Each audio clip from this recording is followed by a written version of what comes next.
Hey Céliette, j'espère que tu vas bien. Aujourd'hui, je vais te présenter ce nouveau stablecoin euro. Allez, on y va? C'est parti. Alors, avant de vous présenter le sujet, qu'est-ce qu'un stablecoin? C'est tout simplement une crypto-monnaie qui va utiliser une blockchain, mais qui va représenter nos monnaies fiduciaires à l'heure actuelle, comme l'euro, le dollar américain, canadien, australien, etc. Et en 2014, nous avons eu déjà un premier stablecoin dollar américain et il s'appelle l'USDT. Cet USDT a été récemment critiqué parce que derrière un jeton, nous devons avoir notre monnaie fiduciaire. Sauf que la compagnie Tether a été beaucoup critiquée car il n'y aurait potentiellement pas assez de dollars américains derrière chaque USDT. Et donc, il y en a eu d'autres qui ont été créés juste après. On a eu l'USDC, l'USDT, le TUSD, le BUSD. Bref, nous avons eu beaucoup de stablecoins, mais toujours basés sur du dollar américain. Et en 2018, nous avons eu le premier stablecoin euro qui a été délivré par la compagnie Statis, qui est toujours fonctionnel, c'est l'EURS. Et donc, cela veut dire que 1 EURS correspondra à 1 euro. Alors malheureusement, ce stablecoin-là n'est pas beaucoup utilisé dans la cryptosphère et je trouve ça d'ailleurs très dommage parce que c'est le premier stablecoin euro. Il est disponible sur XBTC, sur Uniswap, sur quelques autres plateformes, mais pas sur Coinbase, ni Binance, ni Kraken. Et ça, c'est malheureusement les trois plus grosses plateformes dont une crypto-monnaie ne peut pas y échapper. Un premier stablecoin 100% français qui est basé sur de l'euro. Et ce stablecoin-là est assez intéressant car il a été créé par la compagnie Ludge en référence à une principale divinité gauloise, a délivré son stablecoin EURL. Donc il aura le symbole EURL et non pas EUR-L. Et ce stablecoin, il est intéressant car il est utilisé et il est déjà opérationnel sur la plateforme CoinHouse, la plateforme d'échange qui est réglementée par l'autorité des marchés financiers français. Donc je vous montrerai par la suite dans cette vidéo comment on va pouvoir en posséder de l'EURL et comment on va pouvoir l'échanger sur la plateforme CoinHouse. Ce stablecoin n'est pas adossé à la blockchain Ethereum, mais plus à la blockchain Tezos. Alors pourquoi? Je pense que c'est une question de rapidité, de frais beaucoup moins élevés.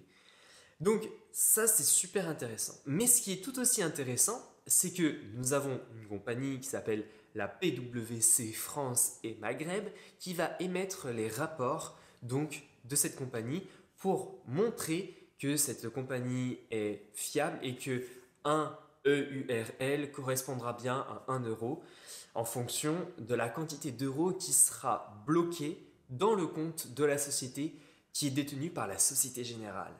Et ça, c'est tout aussi intéressant parce que c'est encore un acteur français. Et un dernier acteur français qui n'est pas des moindres, c'est le groupe Casino. Le groupe supermarché Casino qui fait partie des partenaires de la compagnie Ludge. Et c'est super intéressant parce que si Casino s'y intéresse, cela veut dire qu'ils sont potentiellement, ou du moins ils sont à l'étude de répandre cette nouvelle crypto-monnaie à monsieur et madame tout le monde pour faire leur épicerie. Et donc c'est super intéressant. Alors je pense que ça ne va pas remplacer totalement l'euro pour faire tes achats, mais ça pourra potentiellement être intéressant au niveau des points de fidélité, parce que si tu gagnes, si tu dépenses tant, bah, tu auras tant de EURL sur ta carte de fidélité par exemple.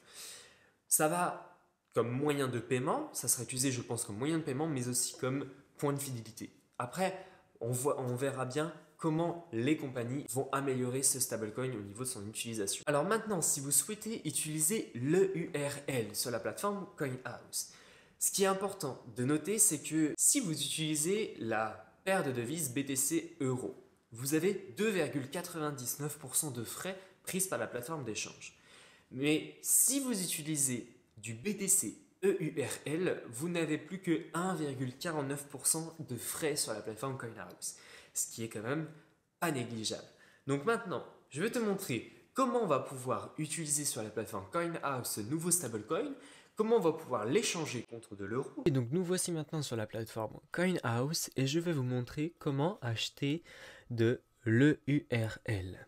Alors c'est très simple, donc vous allez sur votre compte CoinHouse, vous allez ensuite dans Acheter et ensuite vous sélectionnez l'option EURL. Ensuite, là, il va me dire, ok, votre solde de EURL est trop faible, achetez de l'EURL. Très bien. Donc, transfert bancaire. Ici, admettons, je vais mettre 100 euros. Et ici, si je veux recevoir 100 EURL, ils vont vous prendre sur 100 euros 1,49 euros de frais. Donc, moi, je ne peux pas. Je ne sais pas pourquoi d'ailleurs, mais je ne peux pas en acheter. Ensuite, je déclare avoir lu les conditions générales de CoinHouse. Et ensuite, je vais faire le transfert avec, il va y avoir un IBAN, etc. Et donc, je vais aller sur mon compte en banque. Je vais rentrer cet IBAN.